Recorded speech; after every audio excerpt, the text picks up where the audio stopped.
तुम्हारी बड़ी बहन के साथ।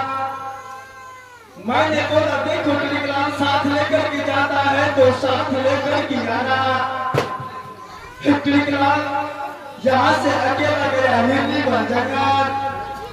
मैंने टिकलाल को मार कोड़ा से सारे बदलों का फोड़ दिया जब अपना हिरनी बन जंगल से लोग ने खर्च कर दिया साले। उसी दिन टिकलाल को साथ मेरा दुश्मनी हो गया साले। उसी दुश्मनी का बदला लेने के लिए मेरी प्यारी को लेकर के भाग गया।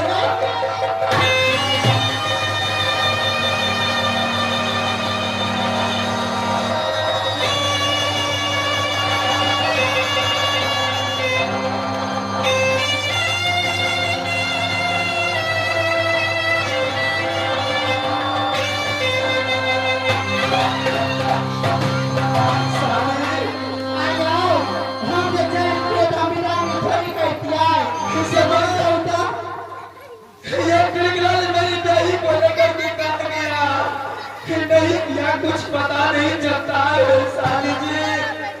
अभी तक हिरनी बन जंगल वापस लौट कर मेरी प्यारी नहीं किया साली। साली ने मेरी प्यारी को लेकर के कई बात किया साली। कहीं किसी को चंगुल में फंसा दिया है साली।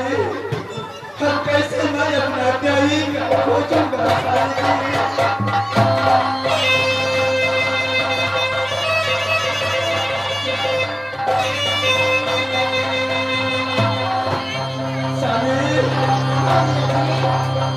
लेकिन जब तक मैं अपना प्यारी का नहीं खोजूंगा तब तक मैं दुनिया से साथ में जीवित नहीं रह सकता हूँ साले। हमरा कुछ थोड़ी बुलाने के दिया साले। आज मैं अपना प्यारी के कारण पागल बनूंगा साले। पागल बनकर की दुनिया संसार में भ्रमण करूंगा। चाहे मेरी प्यारी को आकाश लेकर के गया होगा या पाताल लेकर के गया होगा, या बस मैं अपनी प्यारी का खोज करके लाऊंगा साली जी। चलिए